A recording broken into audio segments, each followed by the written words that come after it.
Professional wrestler Colt Boom Boom Cabana, and you are watching WrestleTalk. Congratulations, you got here. Now subscribe and support. Thanks. Support WrestleTalk! Give us a subscribe. Details of the Elite Deletion match have possibly been revealed. I am Luke, and this is the awesome, the hardest working person in all of sports infotainment, Denise Salcedo. Hey, Denise, how are you? What's up, Luke? How are you? I'm doing good, man. I'm tired this week, though, man. Like, I don't know what's wrong with me, but I'm really tired this week. I am feeling it. I am feeling so lazy today. Like, I just want to go to bed and just not wake up for like 13 hours, but I don't have that luxury, unfortunately. Is it because you got bullied by Sean and Izzy? I got bullied. Did you see that? Did you see that? I saw Sean set you up. I saw He Sean totally set me up. Completely got Izzy on his side to bully you about Taylor Swift. It's uncalled for, man. The worst thing is I didn't even see it coming whatsoever, okay? I just went innocently thinking we were going to talk about Hell in a Cell predictions. That's all I had prepared. And then lo and behold, Izzy turned heel and went anti-Swiftie mode. And Sean definitely persuaded her on that end. And what can you do? What can you do? Sean is the worst. Sean is the worst. We've said it many, many times. And we said again, he's the worst. Okay, so also as well, congratulations to your other new role that you've got now. The hardest working person takes on more work. Tell us about your new role that you've got. So I'm supposed to be getting started soon, hopefully sometime this week, if not early next week with Collider. I'm going to be doing video stuff for Pro Wrestling Sheet and some stuff for Collider as well. I'm kind of just waiting to get all the rest of the information that I need to get started. So as soon as that's going, I'm hoping to get the ball rolling and just really help, take over the channel. So it should be fun. I'm excited for it. No, the train does not stop rolling. For Denise Salcedo. I need money, Luke. I need more money. You've got a wedding to pay for. What? You've got a wedding to pay for. Exactly. I have a wedding to pay for. I live in Los Angeles. Rent is so dang expensive here. I need money. Okay, well, talking of big money, maybe Big Money Matt will be able to help you. Look at that for a segue. Because this week on AEW, they announced there is going to be the Elite Deletion match at Full Gear between Matt Hardy and Sammy Guevara. This has been a feud that has been long going in AEW, and I think we all assumed had come to an end after All Out, but nope, it is still continuing. So they announced the match. Like they started the feud again last week. They announced the match this week. Dave Meltzer reported on Wrestling Observer Radio that it is going to be a cinematic match filmed at the Hardy compound. And it's apparently been the plan to have this match between these two since March. So it was always supposed to culminate in this match. And Matt cut a promo on Twitter where the broken Matt Hardy character came out at the end. So we're likely going to get to see the return of the broken Matt Hardy character, which we haven't seen on AEW for a little while. Matt came out and did a promo saying, hey guys, this character didn't work in AEW, not going to be doing it anymore. But we're looking to get the return of that character, getting the return of the Hardy compound. So, all of the classic stuff that we loved from the broken universe. But my question is, Denise, are you excited for this match? Do you want to see another match between Matt and Sammy? See, when you said we all thought it was over, I was one of those people that really didn't think that after this whole, that big incident with Matt Hardy, I thought this was kind of over. I didn't really think oh man, we never got to finish this. Not once did that cross my mind. And so when they circled back on this on AEW Dynamite, I was like, oh, I forgot that was a thing. Okay, we're going back to it. But it's kind of, I can't really get my interest back into this storyline just because there was that big, not big disconnection, but it's just, I feel like even though it's been such a short period of time, I feel so much has happened since then that I long forgot about this. But given the fact that Matt Hardy, has done amazing cinematic matches in the past, you know, with Impact Wrestling and all of that. I think that them doing this is actually going to be, I think it's going to be, I have a good feeling about it. I think it's going to be good. And I think that if anybody who is going to put together an awesome cinematic match, it's going to be Matt Hardy. Because, you know, he kind of kick-started that off. And then he's also has, you know, a reputation to sort of build on top of that. So I'm excited for it, even though I'm not necessarily hot on the feud. I'm more excited about the aspect that it's a cinematic match. Yeah, I think I agree with that. Like, I'm so done with this feud, I think, because it's been a feud that has been, I mean, it's kind of made me uncomfortable from sort of, you know, nearly day one, really, because you had the chair incident where Sammy threw the chair to Matt and completely cut him open, like completely bled a gusher there, which apparently got Sammy some massive backstage heat. Then, as you said, we had the incident at All Out, which like really like put a damper on the pay-per-view and sort of my feelings on the pay-per-view and also my enjoyment of the show. So like to do a third match in this series just feels like I'm not excited for it. I'd prefer to see Sammy move on to something else. I'd prefer to see Matt move on to something else. But, you know, if this was always their plan, that they wanted to finish this off in an elite deletion match at the Hardy compound, then, you know, I get it. I get why they're going for it. I'm hoping that they can do something that can get this feud kind of like kickstarted again and kind of get the fans to forget about all the previous bad stuff that's happened between these two, you know, IRL rather than kayfabe wise, so that we can just enjoy the match and we can sort of get into it. Because like, you know, it's been a while since we've seen a real true broken Matt Hardy deletion style match, you know, at the Hardy compound, because I don't think the WWE one can. I mean, some people may count it. I don't think you can really count it. It didn't have that same level of like effort put behind it by the company itself. So yeah, I'm excited to go back there. It's just, yeah, I think they need to do something really big to kind of get fans back on board for it. And I'm guessing the fact that they, you know, if this was a plan all along, then it must be really good, or they must have a really good idea for this or a really good concept for this. If they're like, nah, after everything that's happened, we're going to go back and we're still going to do this because we have this awesome idea. So if anything, it has me wondering what they have worked up their sleeves for this. Yeah, and you know, as I said, the Matt Hardy has teased the fact that we're going to get broken Matt Hardy returning. Are you excited to see the return of broken Matt Hardy? Because he hasn't had the greatest success in All Elite Wrestling. I don't know if I'm going to say I'm excited. I'm curious as to what they're going to do, but I wouldn't go as far as to say that I'm actually excited for it. I feel like, I don't know, it's just not one of those things that I'm like, you know, everybody has different things that they get excited for. I don't think that that's the case for me on this one.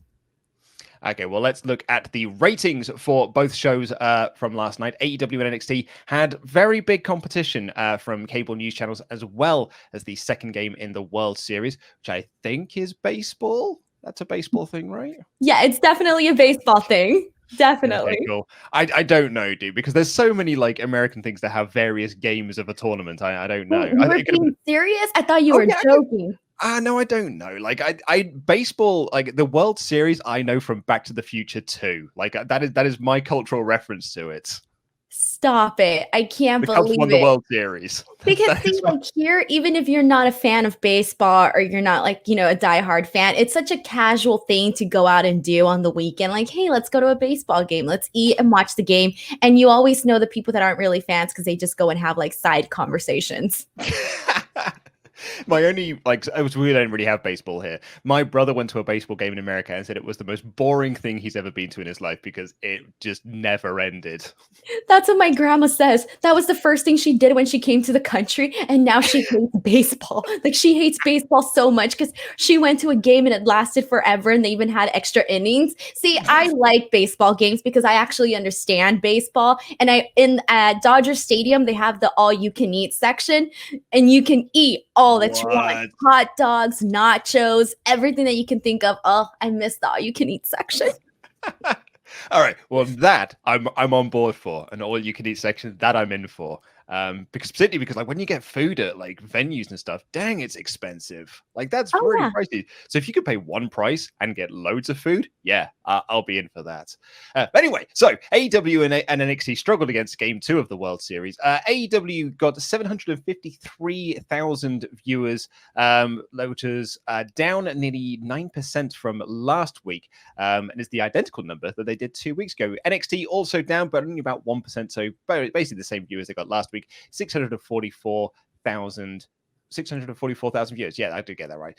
Which is also the exact number they did 2 weeks ago.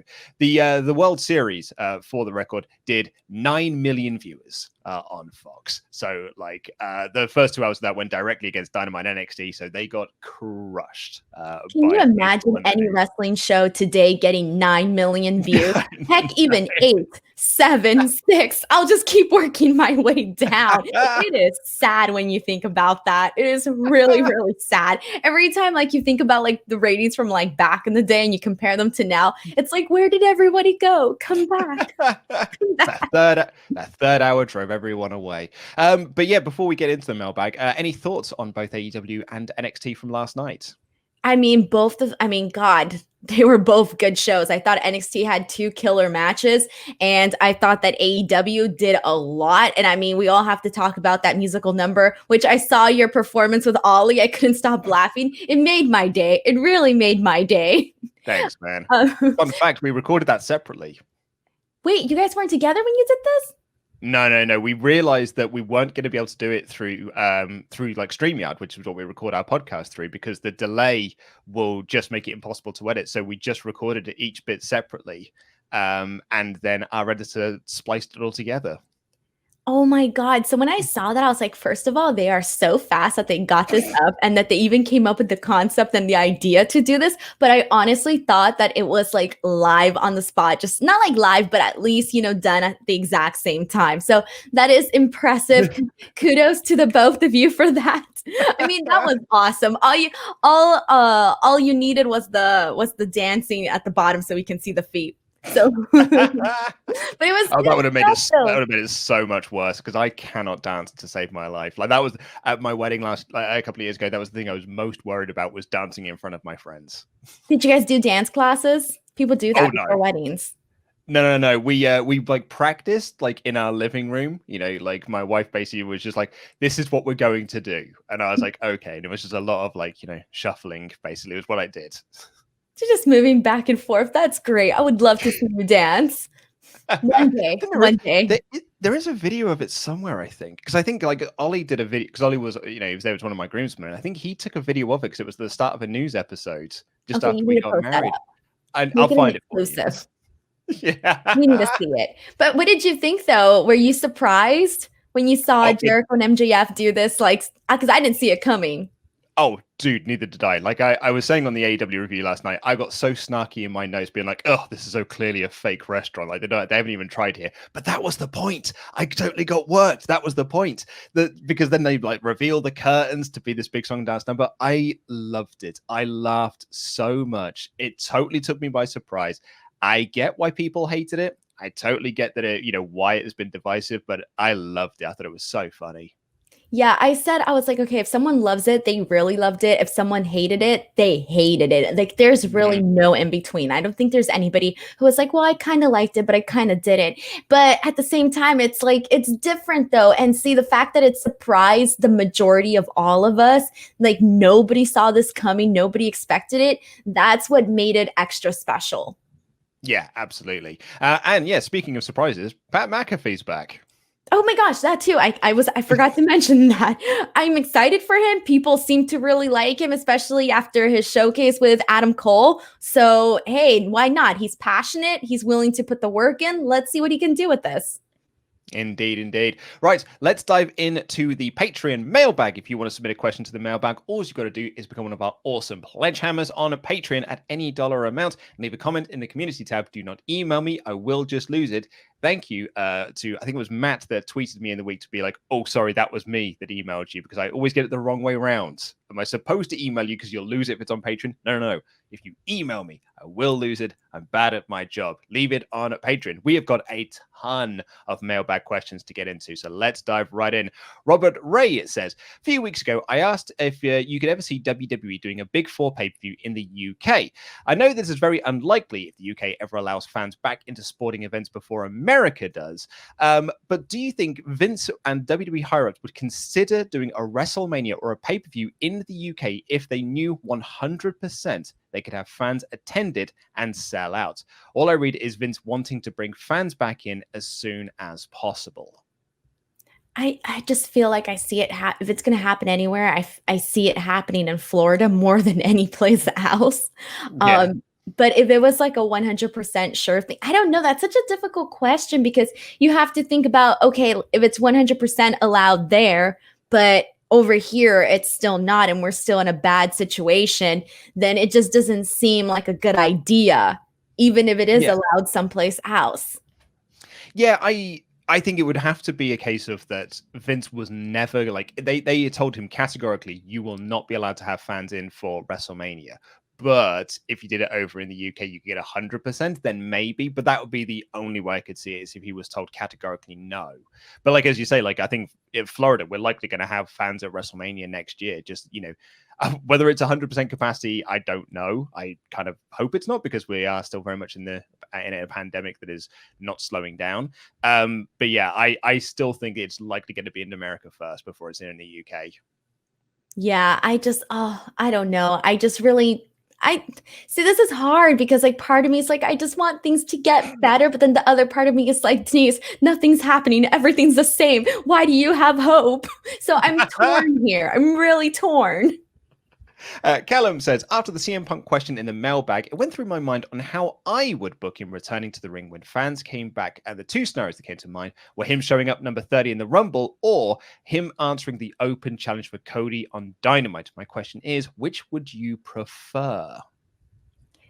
I would prefer out of those options, the Royal Rumble being the 30th entrance, because that would just be completely shocking and pretty darn exciting, especially because when fans are watching the Royal Rumble, they're waiting for that surprise. They're waiting for that big shocking moment, and definitely Punk would be one of them. Yeah, I would say as a moment, the Rumble 100%. Like, absolutely. As a singular moment, the Rumble. Long term, I'd rather see him in AEW. But that's just me personally.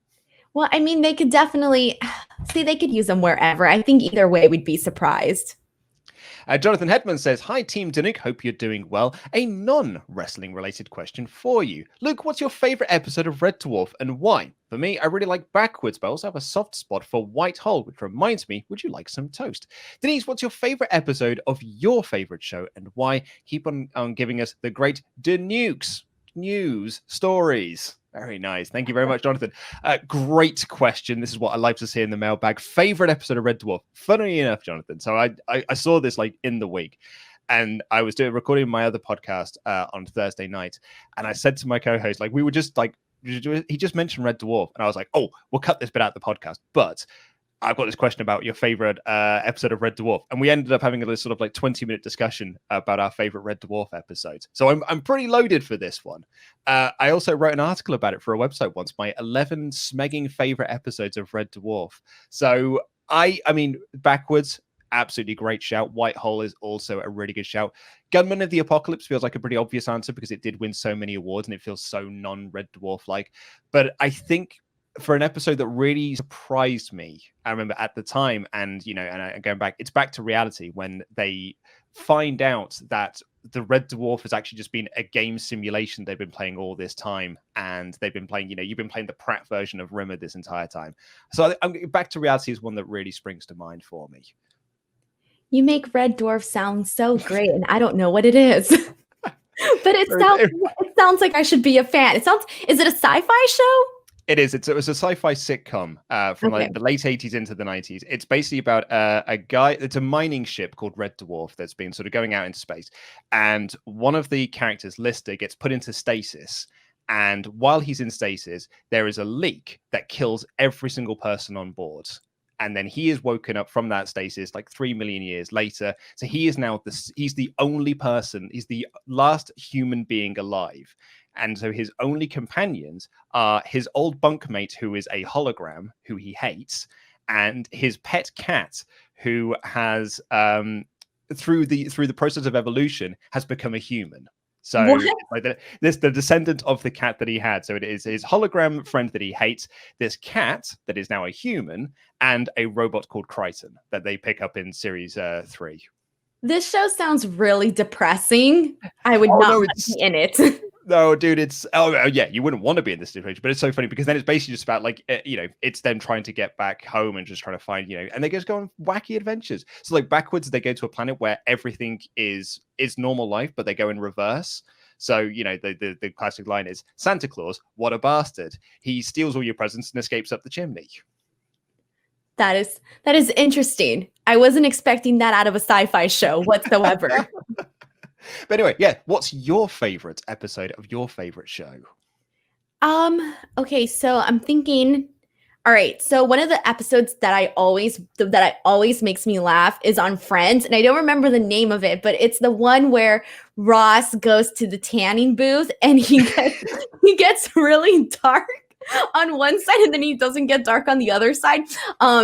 I love that episode because I just love the way Ross freaks out. And that's my favorite Friends episode. So when you asked me this question, that's the first one that came to mind. But in terms of other episodes that I just love and could rewatch over and over again, no matter how many times I've seen them, it's pretty much any I Love Lucy episode. I will watch those 100 times.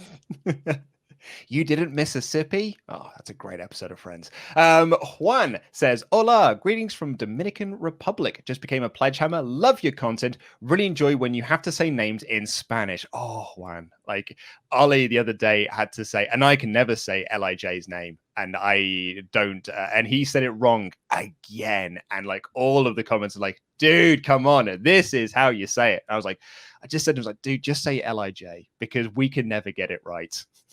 That's so funny. Well, if you ever need anybody, you can always ask me.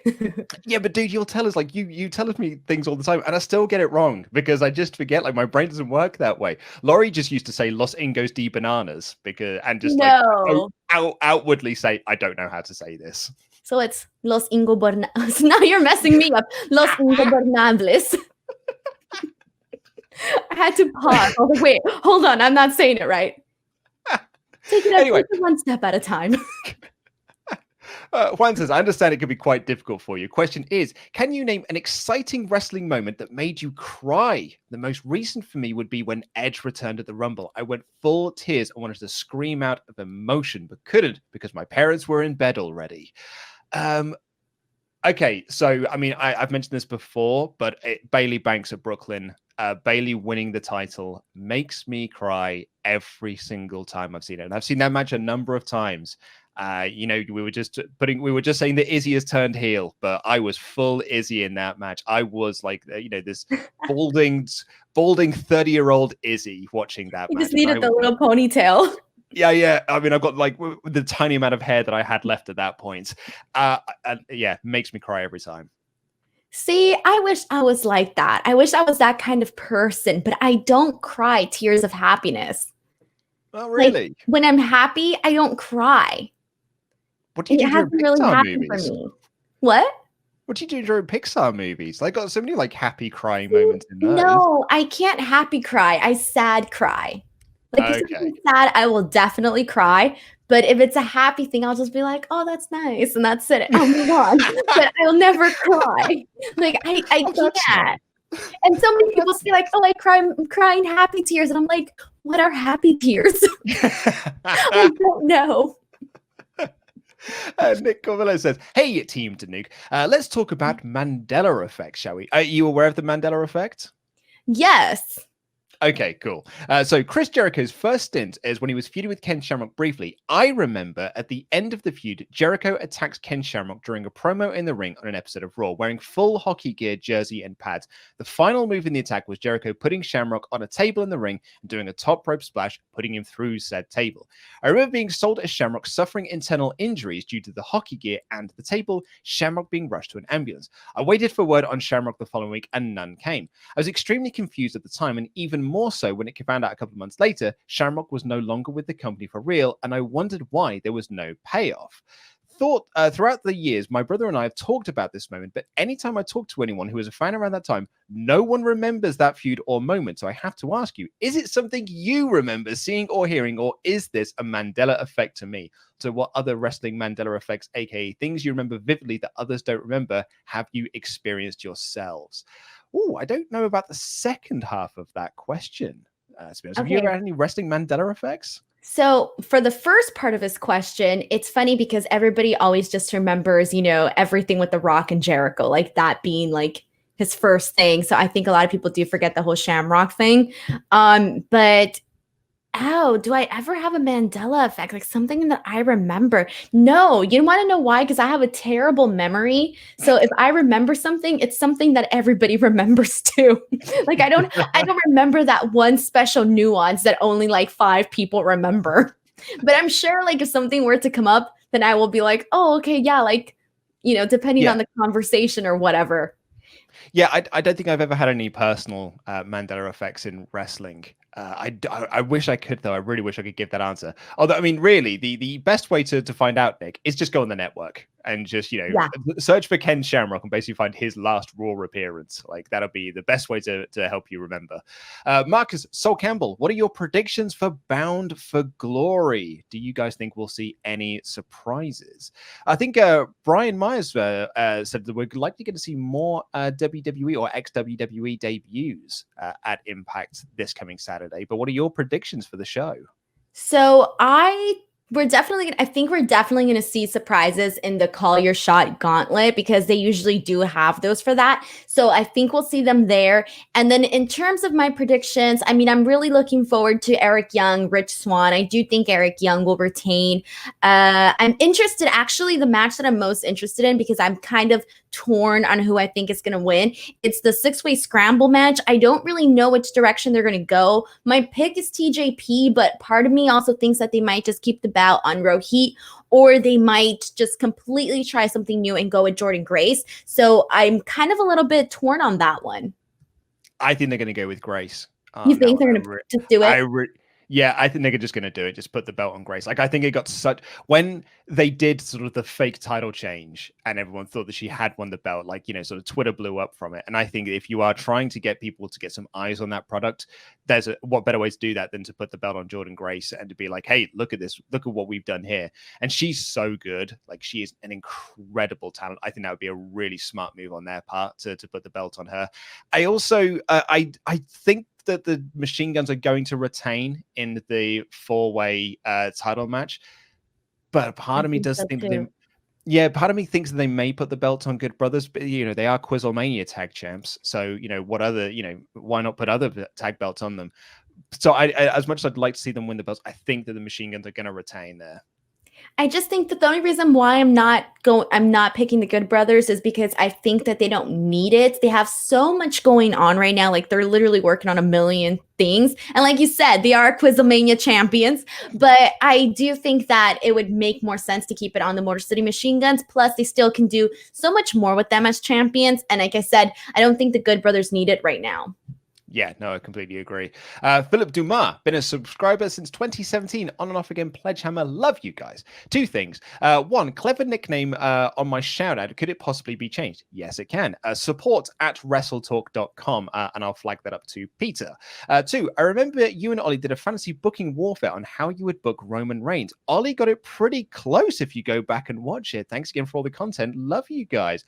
I do not remember doing that. Like, we used to do these fantasy booking warfare videos where we would just like pick a storyline and then we would just pitch like what we would do for it. I don't remember.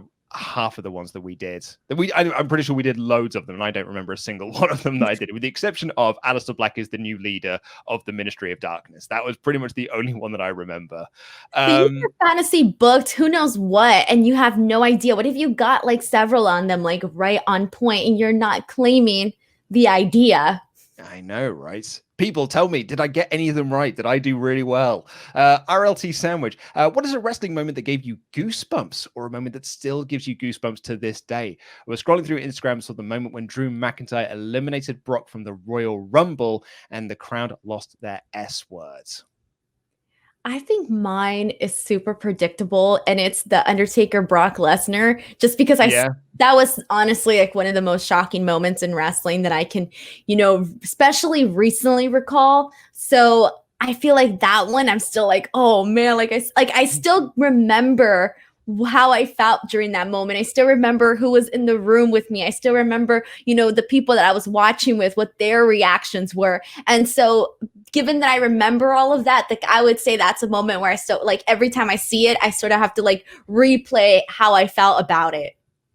I'd say certainly promo package wise, the intro video for Rumble 2000 between Cactus Jack and Triple H, where that gives me goosebumps. And because like the Attitude Era podcast, they've done the reviews of all the Attitude Era pay-per-views, and they play the promo packages, and just listening to those promo packages, I can feel the hairs standing up on end and getting those goosebumps. So I anything around that Cactus Jack Triple H feud really, like, it makes the hairs on my arm stand on end. Even the ones that I've got less on top. Alex Kirkman says, I've just finished listening to your review of Halloween Havoc 1995. If I've said it once, I'll say it 1,000 times. The WrestleTalk extra content is the best content you do by a country mile. Thank you very much, Alex. However, I do have a slight gripe with comments you made and wondered if you agree. Mr. Davis said that when Hogan raked the eyes of his opponents, it was a heel move. I completely agree. As a 39-year-old man, I used to watch Hogan as a kid and thought he was awesome, but when he resorted to heelish tactics, it was always against big, strong opponents, and it was his back against the wall. Andre, Zeus, Earthquake the Giant, etc. I think he might have done, I completely disagree. I always thought it came across as the Hulkster simply doing something to survive, just like any babyface would do. When all else failed, Hulkster could scratch, claw, and grind out a victory for every little Hulkamaniac. I obviously think a bit different now, but I loved Hogan as a kid, and it always popped me when he would do things to get out of difficult situations. Can you see where I'm coming from? Hope you can stay safe. Can't wait for next month's episode. Stay safe. Yeah, I totally get that. To be honest, like Hogan matches now, whenever I watch them, like there's various different things that I do like about Hogan matches, other than sort of personal reasons. I think they're boring. Ollie's taking issue with. Oh, come on, dude! Like, I don't believe it. I was a Hulkamaniac. When he got inducted to the Hall of Fame, I was there. I still remember that moment. Yes, because it was for WrestleMania 21 weekend in LA, and we did the Hall of Fame for that. And I remember wearing my red and yellow Hulkamaniac shirt, and I remember I clapped so much that night, that my hands were hurting. They were red. My hands were so red, and I always have like that memory of clapping so hard when Hulk Hogan got inducted into the Hall of Fame. I was the Hulkamaniac. I don't mean to disparage your hero there, but I do think a lot of his matches were really boring, particularly that match against the Giant at Halloween Havoc 95. Mark Flay says, hey guys, I've got a question regarding something I noticed in the NXT reviews. I understand why you guys have canceled them if you don't have time to make them and would prefer to do other projects. I noticed watching the NXT reviews, anytime Laurie and Adam criticized even a small part of the show, the comments were full of people calling them AEW fanboys and accusing them of being biased against WWE. My question is, do you think fans like those ones, AEW have them as well, because every time a criticism is brought about AEW, fans always go up again as well.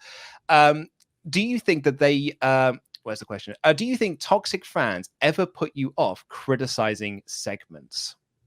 I think toxic fans can sort of put you off in terms of like, see, I know a lot of people that are like, oh, like they'll say like, oh, I don't like AEW fans because they're just like, they think everything that AEW does is perfect and that everything WWE does is wrong. And I get that and I see it.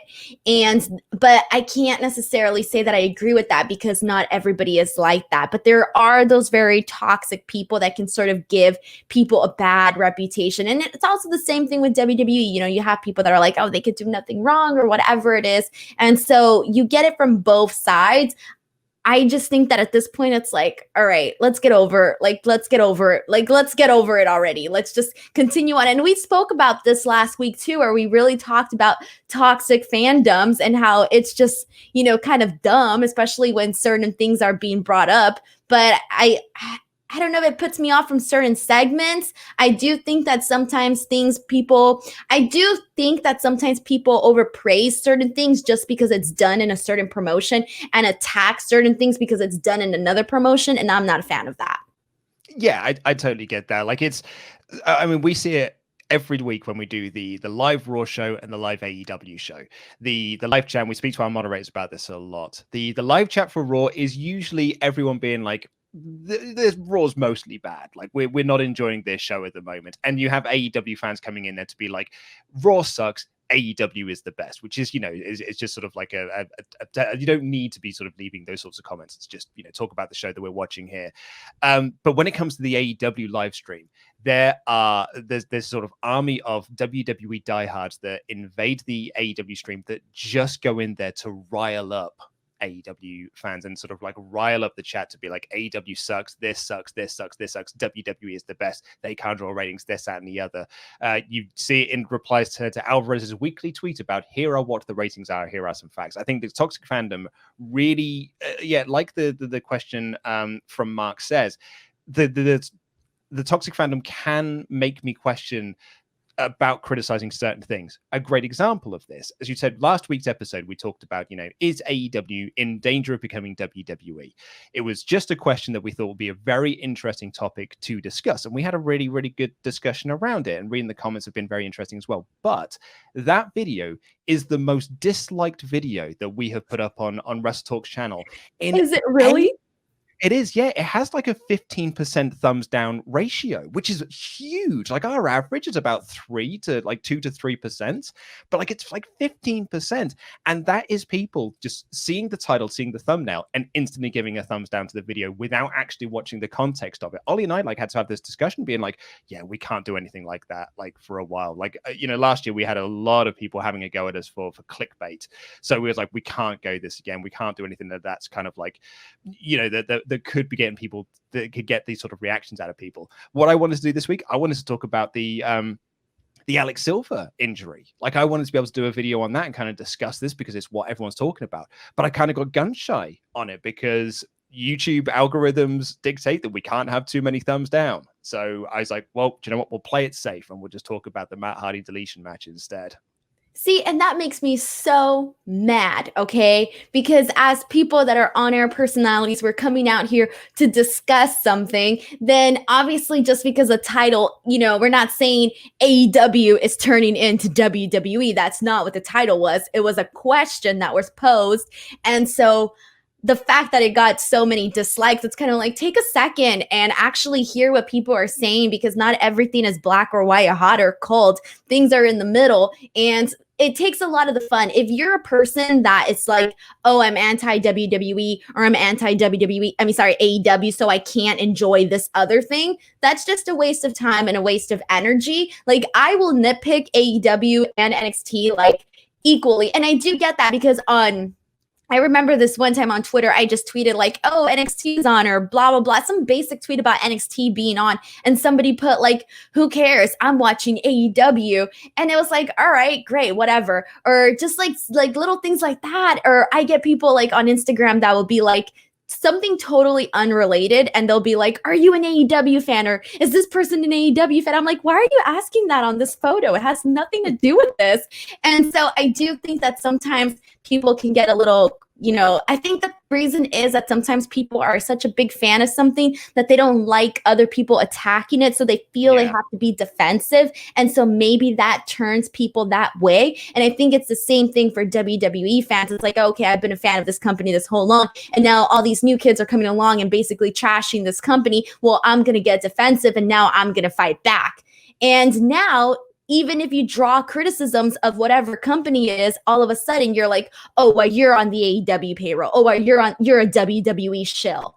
So it's like you can't say or do anything because everything you do is judged, which is kind of silly. But I do feel it's like that in everything. Like if right now you and I were to post some silly poll online, who do you like more, Luke or Denise? It's like, oh, if you're not Team Denise, oh, well, screw you because I'm Team Luke. And it's so silly that people get into these arguments about stuff like that because you can like two things, you can like one more and it's fine, whatever. Yeah, but do you know what I mean? But I kind of totally get it from a similar standpoint because I was once that person. Like, I go back to the forum post that I was doing in the mid to late 2000s on the Smart Marks. I was diehard TNA. Like, I was a diehard TNA guy, and I hated it when people criticized the company. Even though watching the product, I knew that parts of it were really bad. Like when Russo came in and he was doing his schlocky garbage, I knew that the product was bad. Like I knew that what they were doing wasn't very good, but I was like, I didn't want to admit that it was bad because I had picked TNA to be the side that I had chosen. Like that was the team that I had picked and I wanted to defend them at every cost. I look back at it now and being like, dude, just say that it was bad. Like, cause it was bad. And it's fine that it was bad. And it was fine that you still like the product, but it was, so I get it from a certain standpoint, but I think the toxic fandom is, I put up a post, this was a couple of months ago now, just because AEW did a great show, and I was like, man, Dynamite was a great show last night. Someone got so mad at me on Twitter that I didn't say that NXT was a good show as well. Like, it felt like a really weird thing. I think actually I'd even said, like, Keith Lee won the title. That's amazing. And AEW did a great show. And someone was like, yeah, but the rest of NXT was also good. And I was like, all right, hey, it's fine. Oh my gosh. Okay, so 3 things. One of them, there's been times where, okay, hold on. Okay, so when you said TNA that you were a TNA fan, all right, so I was a point where, I grew up watching WWE and I remember people being like, oh, TNA this, TNA sucks, TNA's this, right? Like TNA just wants to be WWE. And I remember thinking like, oh, I'm never going to give TNA a chance. And I was that person, right? And then I met my fiance who was a big TNA fan like you. And he was like, Denise, you need to check this. You need to check out TNA, blah, blah, blah. And I was kind of like, I don't really want to, but he convinced me to. And then I was like, wow, I've been missing out on all of this. And that's what happens when you close yourself off. You don't realize what you're missing out on. Like, it's okay to enjoy something. And then the next thing that I wanted to say is that last week's episode of our show, that's our most unliked episode, was actually my favorite episode that you and I have ever done. After the next day. Yeah, the next day I told my fiance, I was like, oh, I really loved last night's show. Make sure to check it out, blah, blah, blah. And then I had a third point, but I forgot. When I do my AEW NXT review, sometimes when I'm like, I do AEW first and then NXT, I'll have people that are like, oh, she's going to talk about NXT now, I'm out. And I'm like, what? Give me a chance here.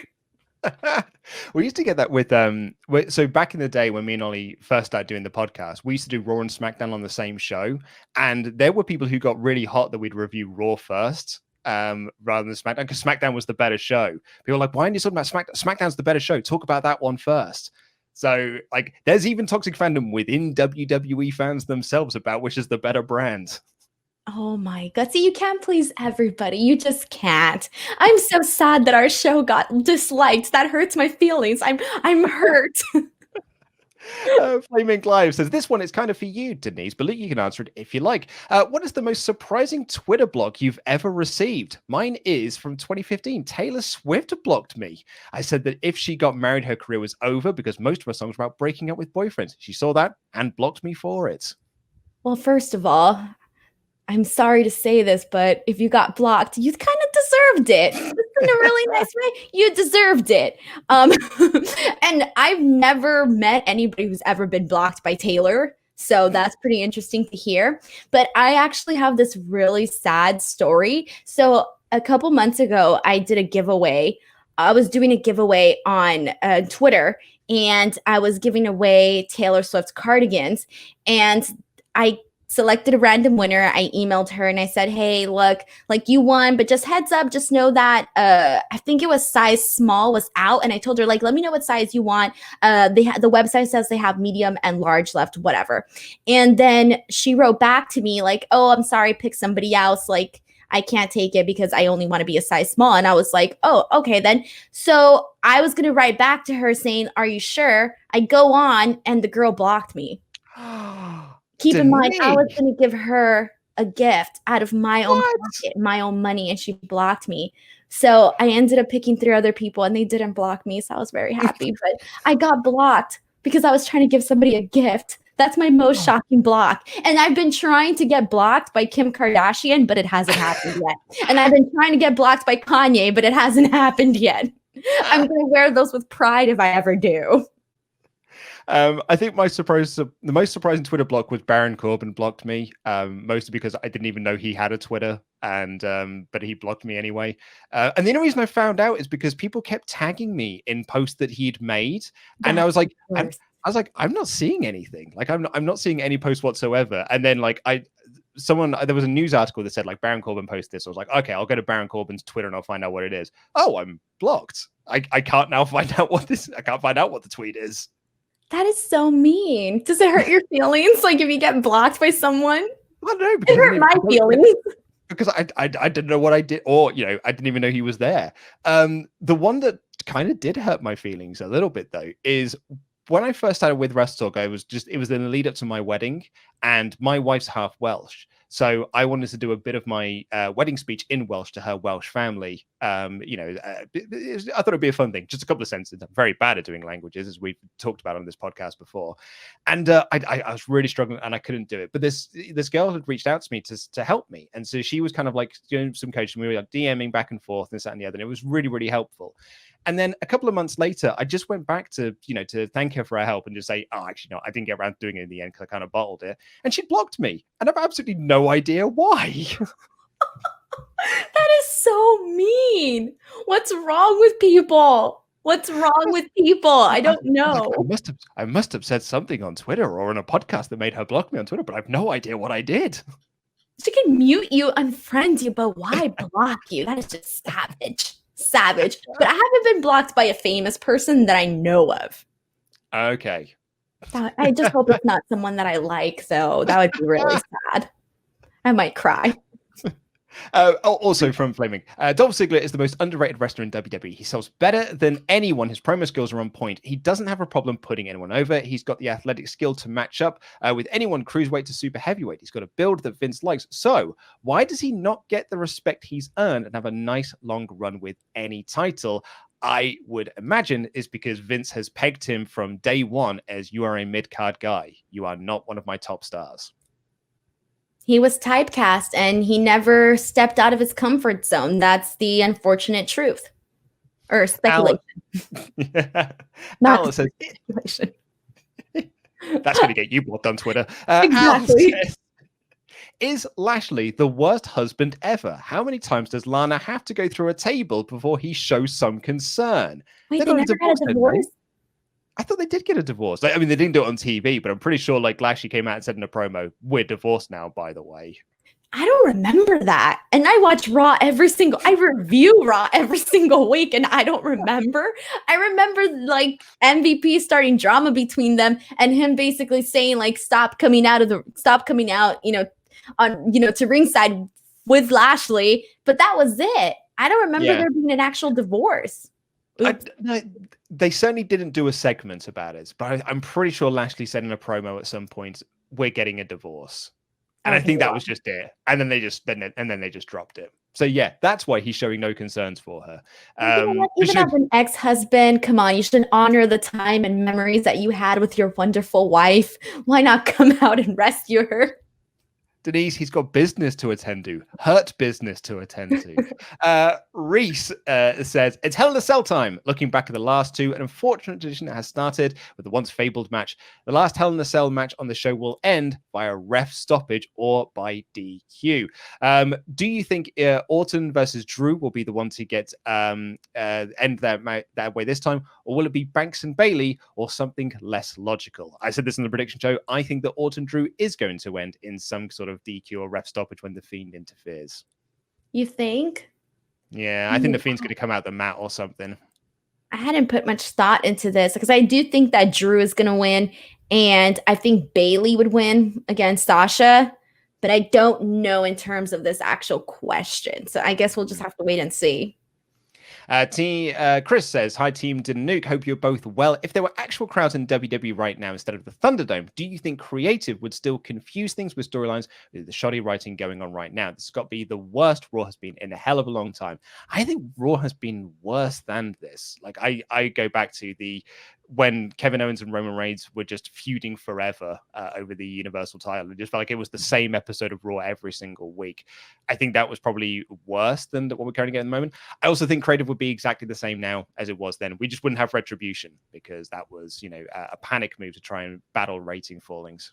Or what about when your Twitter BFF, Baron Corbin, was the star focal point of Monday Night Raw for like every single hour? That was bad too. That's probably when he blocked me, to be honest, because that was me and Ollie every single Raw going like, good Lord, this show is terrible.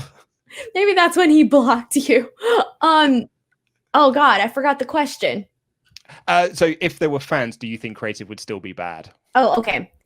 I think that it wouldn't be as bad as it is right now, because I do really feel like they are sort of saving whatever big ideas they might have. It kind of feels like, all right, we're going to put you some temporary stuff, but this isn't like our main thing. It kind of felt like that for a while. And I think now that they're starting to see that this isn't ending as soon as maybe they expected it to end. And now that they're like, okay, well, we're going to be in this situation a lot longer. I feel like we're starting to see some of those ideas that maybe they might have had prior implemented now onto Raw, but I don't necessarily think that.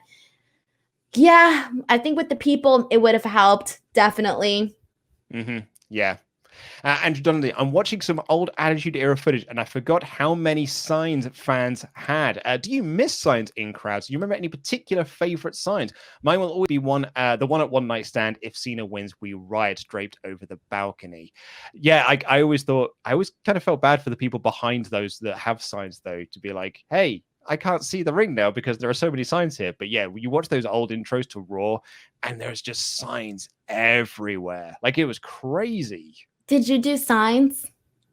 I mean, the couple of episodes of Raw I have been to, most of them I've been there in a work capacity. So like I haven't taken signs to those because I'm supposed to be a professional while I'm there. I have done to like some of the indie shows though, because there was an indie show I went to where they were handing out like placards to people to make their own signs. So like I did that one for an indie wrestler called Jake McCluskey. So I think that's probably the only time I've ever had a sign at a show, though. Have you taken signs to shows? I would take signs to shows all the time, but I would do like collages. So I wouldn't write like a saying. I would pick a wrestler, and I did two. And I think I got bored afterwards and I stopped taking signs because they were too much work. But I did a Triple H one and a Lita one. So I just put like a bunch of pictures in this big like white paperboard, and that's what I took. But I think after a while, I kind of got annoyed of having to do this and I stopped doing it. But I remember the night before was like the best thing to do was like organize my collage and take it to the show. Before we got married, my wife texted me. She was back at her house. I've got a lot of like pre-marriage stories for today on today's show. But like, they were like clearing some stuff out. Like my wife was standing next to her, was sorting some stuff out for her side with their dress and everything. And she found a sign that she had made to when she went to go see Blue in concert as a teenager. It was a boy band here in the UK, and it was a sign that for like to put in the back of the car while they were driving to the gig that says "Honk if you love Blue." Oh my God, that is so cute. Honk if you love blue. Can you imagine how many people honked just because they were thinking of the color blue? Oh my god, it makes me laugh. I've got a picture of it and everything. It's so every time I scroll through my phone and I see it, it makes me laugh every single time. There's pictures of Blue on it and everything. Oh god, it's good. That's cute.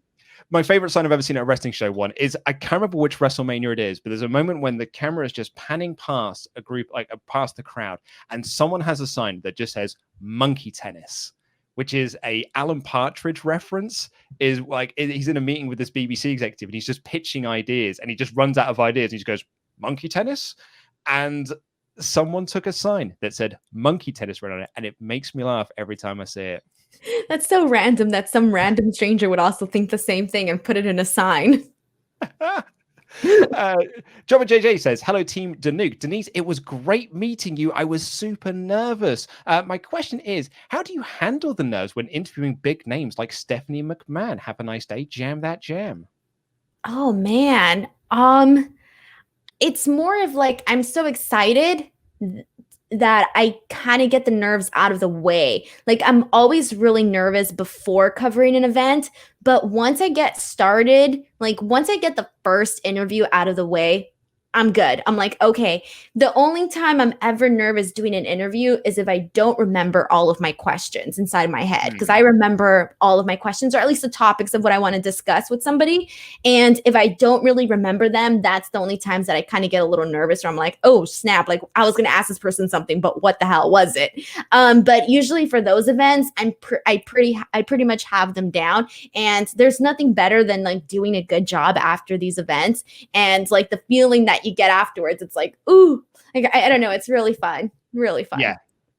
Zadamania says, "I've got a question for Luke specifically. I made the foolish decision to proclaim that if any of the matches taking place inside Hell in a Cell this Sunday end in no contest, I'm going to shave my head. What should I be prepared for with no hair on top of my head? You've seen me, sort of met me once. You've seen I've got a full head of it. I'm very scared. You got to accept it, man. You got to embrace the baldness. It's great. Looks great on everyone. Looks great on everyone." You're definitely rocking it. You're definitely rocking it. Oh my God. You know what? If you're going to willingly shave your head, kudos, man. Kudos. Yeah, I kept my comb over for longer than it really should have done, like longer than it probably needed to. And the I feel day like every that guy does, though, right? It's hard to Yeah. let go. Well, my barber told me, like, you've probably got about a year left of this. So I was like, do you know what? I'm just going to enjoy this year. People like, I mean, I got so many mean Your comments on barber it. is savage. Why would he tell you that?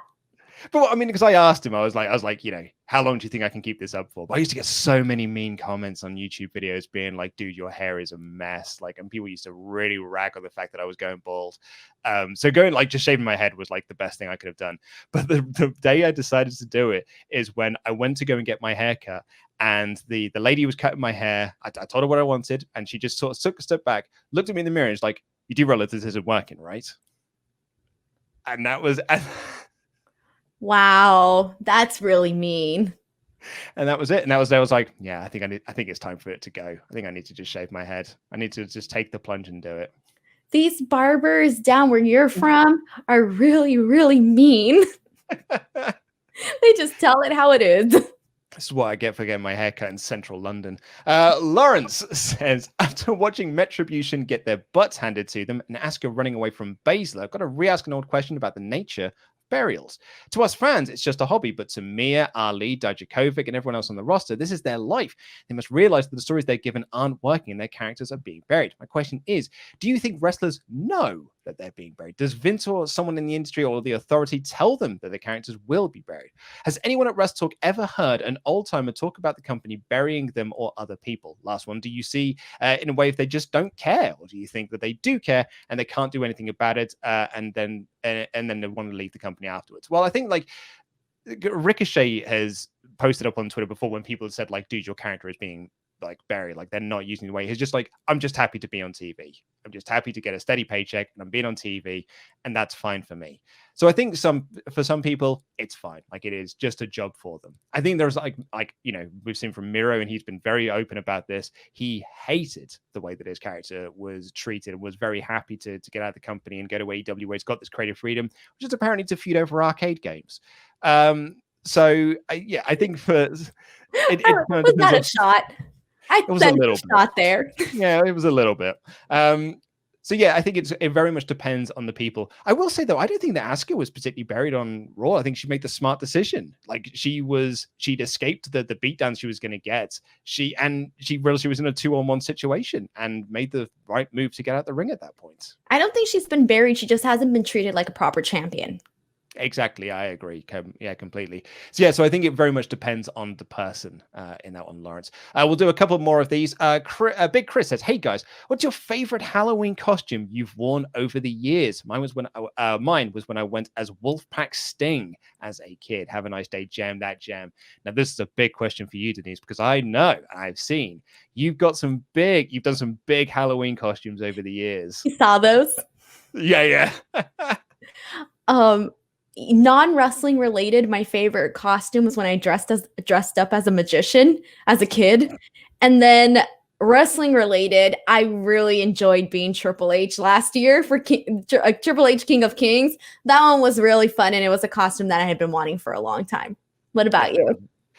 So I went to a Halloween party 10 or so years ago now in a Ghostbusters outfit. I had the Ghostbusters jumpsuit, but it was one that I'd made myself. So I had my own name tag on it and I completely customized it just for me. So which I've still got hanging up in my cupboard at the moment that I bust out every now and again. So I think that's kind of my favorite costume because it's the one I put the most effort into. But I've done I did a Great Invisible Man one year, did the full bandage gears and everything, and I made myself try and look as black and white as possible so that I could look like Claude Rains.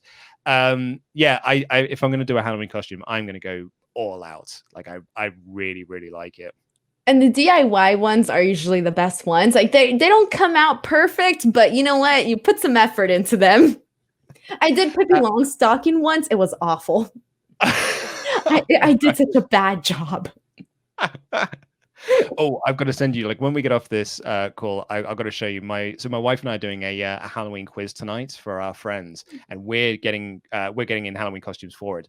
I've got mine all set up. It's lined up. I'm going as Chucky from the Child's Play series. Nice. But my wife's going as Pennywise from It, and she did a makeup test last week, and it looks rad. I'm gonna have to show you when we get off this call because it looks so good. Yeah, send it to me or show it to me. Jericho says, I just joined Patreon, been watching for a few months, wanted to show my support. My question is, why do people in wrestling fandom jump straight to the simplest explanation when comparing promotions? So quite a long explanation for this, so let's get into it. I was watching the latest WrestleTalk podcast when you guys were talking about comparing AEW to TNA back in the day in terms of their current champions being from WWE. As I was watching, I became frustrated because those simply don't apply. First off, those ex-WWE guys were wrestlers from yesteryear looking to stay relevant in a time when they had no reason to be there. Second, why do wrestlers have to be defined by their previous promotions? Are they not allowed to evolve and grow? In addition, creative direction guys like John Moxley, FTR, Cody were entirely directionless and downright garbage. Thirdly, no one had a problem when Jericho was made champion for over a year ago, and he was an ex-WWE guy. I think people did have a problem against that. Who cares who the champions are in AEW if they were in WWE and when they're doing some of the best work in wrestling I've seen in years? Yes, AEW isn't perfect and is going to have to do some growing pains because they've only been around for a year. If they make Kevin Nash or Ric Flair one of their champions in the next 5 to 10 years, then we could make comparisons between AEW and TNA. Before we make sudden comparisons or comments about something in wrestling, let's take a step back and think about it before we jump straight into the negative. On that note, I blame WWE for making everyone so jaded in wrestling to a point where we all just jump to the negative and possibly wrong conclusions instead of thinking things through. I think we really need to be more positive about wrestling as a whole. I don't think WWE has made me jaded. And I do think that there are people that I get what he means. Like, let's not judge everybody by what they did with their past companies. I do agree with that. However, for a lot of these moments, it's sort of a test. Like, the fans know, like, if we didn't gravitate towards you at this point in time, there's probably a reason why. Maybe you just weren't ready yet. So yeah, they could be doing something totally different now, but that doesn't mean that maybe they were necessarily the best option because, I mean, like I said before, I'm not a big FTR fan. I don't really care for them as champions. I would rather see somebody like LAX. Santana and Ortiz. I'm still calling them LAX, or like the Lucha Brothers, or I would even want to see, Jungle Boy and Luchasaurus maybe do something like that with the belts, or, just have somebody new. So I do agree with that in that sense, but I don't know. I don't agree with all of them. I think more the comparisons I think we made last week. I can't remember all of the comparisons we made, but I think the comparisons that people make between AEW and TNA is less about them just making ex-WWE guys their champions. It was about putting ex-WWE guys over your homegrown talent. Like when Kurt Angle went over to TNA, I remember people being super upset that he got put over Samoa Joe straight away, because I was like, no, look, Samoa Joe's your homegrown boy, even though he's from ROH. He's your guy that you should be pushing more than the ex-WWE guys. Same thing when Christian came over as well, like, and beating AJ Styles. So I kind of get it from that respect. I just think that it's unfair to say that AEW are just pushing ex-WWE guys, because like you don't look at WWE and say like, oh, they're just pushing ex-ROH guys, or they're just pushing ex-PWG guys. Like, it's wrestlers should not be defined by the company where they were previous to the one that they're going into now. No, yeah, I do agree with that. But yeah, I do think that they should also, do a little bit more in terms of like maybe getting some of the faces that we haven't necessarily seen on that spot, like get some belts, get some opportunities, because, if people are pointing this out, then there may be something there. There is a little bit of truth to that, but like I said, you can't also just base it off of one company. Right. Well, we've got quite a few more to get through here, but we haven't got time. We are running out of time. So we're going to do just one more hit from that guy who wants to support. Says, now that the G1 is behind us, we're going to have the best of the Super Juniors very soon. Do you have any early predictions? Personally, I think the winner is going to be Sho. He's improved and grown so much in the last year and a half. Had a fantastic series of matches against Takagi. And now that Yo is injured, it's time to push Sho as a singles wrestler. What do you think? I agree with Sho for sure, especially since Yo is injured right now.